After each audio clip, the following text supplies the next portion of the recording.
प्रेम दान का बहुत बड़ा महत्व। आप किसी को कुछ नहीं दे सकते हो तो अपना पवित्र प्रेम उसको दे दो। बहू से प्रेम करो, पति से प्रेम करो, पत्नी से प्रेम रखो।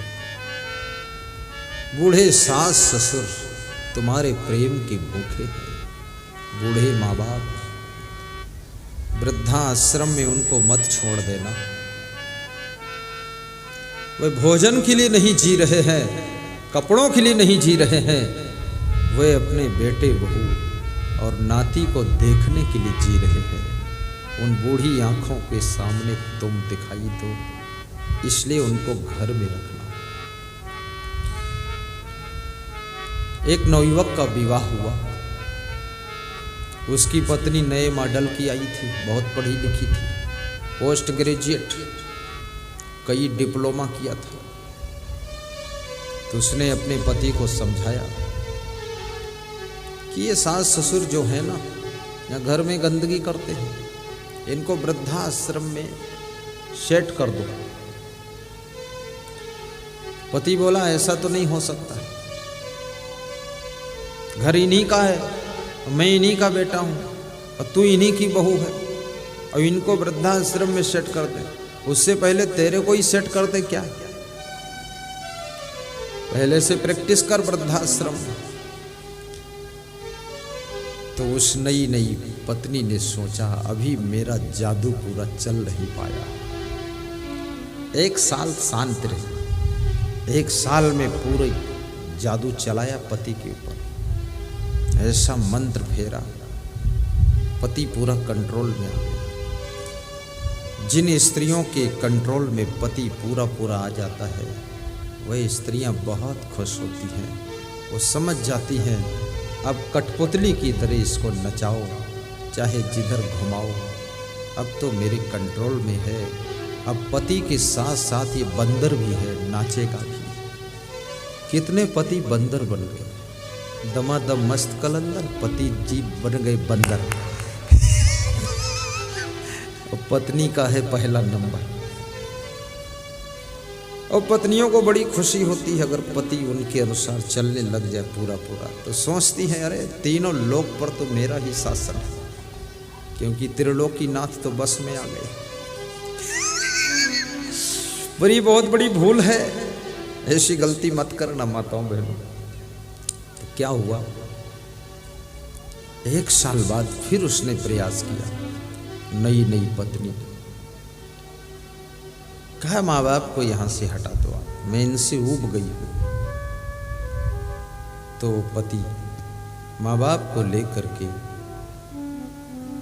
अनाथ वृद्धाश्रम में छोड़ आता है और छोड़ करके वापस लौट रहा है। रास्ते में पत्नी का मोबाइल आता है। पत्नी पूछती है सास ससुर को वृद्धाश्रम में छोड़ दिया कि नहीं छोड़ा? बोले छोड़ दिया। 1 किलोमीटर वापस आ गया। बोले उनसे ये भी बोल दिया कि पर्व त्योहार में भी अब घर नहीं आएंगे, हम लोग वहीं चल के मिल लेंगे। ये बोला कि नहीं? तो पति ने कहा ये तो नहीं बोला। बोले लौट के जाओ, बोल के आओ, ये भी बोल दो, कोई पर्व त्योहार में भी लौट कर मत आए। पति गया। पति जब अनाथ वृद्धाश्रम में पहुंचा तो वहां का सीन बदला हुआ नजर आया। जब छोड़कर, माँ बाप को छोड़कर वापस जा रहा था तो माँ बाप रो रहे थे, आंसू झर रहे थे आंखों से। लेकिन जब लौट कर आया थोड़ी देर के बाद, ये बताने के लिए कि पर्व त्योहार में भी घर को वापस मत आना, तो वहाँ का सीन नज़ारा पूरा चेंज था। वो बूढ़े माँ बाप अनाथ आश्रम की मैनेजर के साथ बैठे बैठे हंस करके बातें कर रहे थे। देखिए, आदमी 10 मिनट पहले रोता है, 10 मिनट के बाद हंसता भी, हंस रहे थे। उनको हंसते हंसते बातें करते करते देखा जब बेटे ने, तो उसको संदेह हुआ कि अभी 10 मिनट पहले ये मेरे माता पिता रो रहे थे और 10 मिनट बाद ये हंस रहे हैं, आखिर बात क्या है। तो पूछा माता पिता से, क्या बात है जो हंस रहे हैं? बोले बात कोई नहीं, तुम्हारी ही बात है, सब बात तुम्हारी ही कर रहे थे। बोले क्या बात थी? तो मैनेजर से पूछा, तुम बताओ, सच सच बताओ, क्या बात कर रहे थे, क्यों हंस रहे थे? मैनेजर ने कहा, तुम्हारी ही बातें हो रही थी। बोले मेरी बात में इतनी हंसी खुशी, क्या बात थी तो बताओ। बोले बात ये थी कि 25 वर्ष पहले ये दोनों बूढ़े पति पत्नी इसी अनाथ आश्रम में आए थे और तुझको गोद लेकर के गए थे। इनके कोई संतान नहीं थी, तुझे गोद लेकर गए थे, क्योंकि जन्म लेते ही तुझे किसी ने फेंक दिया था, सड़क किनारे तू पड़ा था, तुझे उठाकर अनाथ आश्रम हम लोग लाए थे, अनाथ आश्रम में तू पल रहा था। फिर ये लोग तेरी बाल अवस्था में ही तुझको अपने घर ले गए और इन्होंने तुझको बेटा माना, तुझ अनाथ बालक को सनाथ बना दिया और तू जब सनाथ बन गया तो अपने पालन पोषण करने वाले माता पिता को अनाथ बना दिया, यहाँ डाल गया है। इसलिए हम लोग हंस रहे थे कि ये संसार कितना स्वार्थी है, यहाँ डाल गया है। तो ये शब्द उसके अंदर चोट कर गए। बोले पिताजी आप चलिए यहाँ से, मुझे नहीं पता था ये कहानी, आपने आज तक सुनाई ही नहीं कि मैं भी अनाथ आश्रम में था बचपन में। पिता ने कहा सुनाने की जरूरत नहीं है, अब आगे की कहानी बिगड़ने वाली है, आपकी कहानी बिगड़ेगी। मेरे ते दिन कट गए, अब आगे जो आने वाले दिन हैं वो तेरे लिए बहुत महंगे दिन होंगे। ये जो बेटे बहू नौटंकी करते हैं अपने माँ बाप के साथ में, सास ससुर के साथ में, याद रखना आगे भविष्य में जो आने वाला टाइम है वो ज़्यादा खतरनाक टाइम आने वाला है, इसलिए सावधान हो जाइए।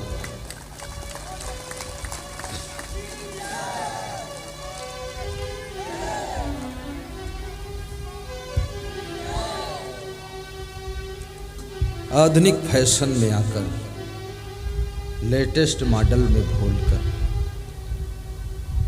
अपने बूढ़े माँ बाप को वृद्धाश्रम में मत छोड़ो। और वृद्धाश्रम में जाकर देख लो, मैं दिल्ली में एक गुरु विश्राम वृद्धाश्रम है वहाँ गया था, वहाँ देखा तो महात्मा गांधी का पोता वृद्धाश्रम में पड़ा था। उसने बताया मैं साइंटिस्ट था और मैं जब पहुंचा तो दौड़कर मेरे को लिपटने दौड़े।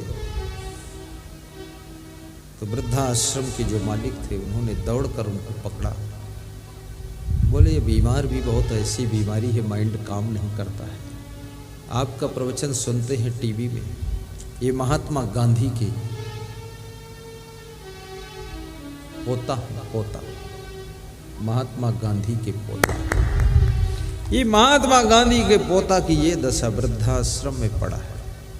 ज्यादातर वृद्धाश्रम में अमीरों के माँ बाप ही तुमको पड़े मिलेंगे, गरीबों के माँ बाप वहां नहीं जाते। गरीब के पास धन हो ना हो, लेकिन प्रेम का खजाना इतना है, ये दिल का धन इतना है कि गरीब अपने माँ बाप को पाल पोस लेता है। लेकिन अमीर लोग कुत्ते को पाल पोस सकते हैं पर माँ बाप को धक्के मार कर निकाल देते हैं। ये किस काम की अमीरी है? जिस माँ बाप के आशीर्वाद से तुम अमीर बने हो, उनकी ये दुर्दशा कर रहे हो। बूढ़े गुरु को छोड़कर इधर उधर भटक रहे हो। तुम दुनिया को भक्ति क्या सिखाओगे? जिस गुरु ने ज्ञान दिया, तुम्हारे शिष्यों के लिए इतना सुंदर आश्रम बनाया, वो गुरु वृद्ध हो गया है, अब उसका इंतजाम नहीं करते। हरिद्वार में भंडारा खा रहे हो, अयोध्या में लपसी खा रहे हो, तुम्हारा नतीजा सब आने वाला है। बेईमानों, गलत बात है। अपने बूढ़े गुरु का भी इंतजाम करिए, व्यवस्था करिए। कल मेरे पास में कोई माता जी तिल के लड्डू लाई थी,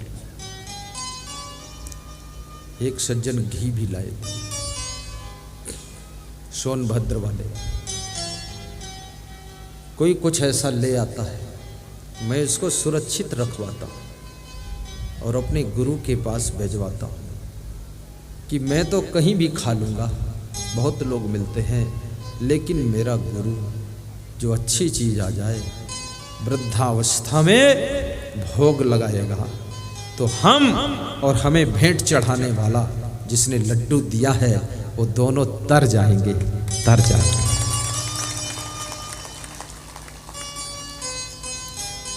अपनी जिह्वा पर जो कंट्रोल नहीं कर सकता है, किसी की सेवा नहीं कर सकता, इसलिए जिह्वा देवी को भी कंट्रोल में रखिए। और सेवा से ही उन्नति होती है। गाय की सेवा, पेड़ पौधों की सेवा, बूढ़े सास ससुर की सेवा, अतिथि की सेवा, माँ बाप की सेवा, कमजोर भाई की सेवा। बहन अगर कमजोर है तो बहन को भी हेल्प करो, आपकी बहन है, मददगार बनो। एक बार बहन को ससुराल भेज दिया, फिर तमाशा देखते रहो, ऐसा नहीं है। और बहन से भी मैं कहूँगा, अगर बहन जोरदार है, भाई कमजोर है, थोड़ा भाई पर भी कृपा रखो, भाई की भी मदद कर दो। और मदद करने वाला, मदद की भावना रखने वाला, हेल्प करने वाला कभी कमजोर नहीं होता है, ये कुदरत उसको ताकतवर बनाती रहती है।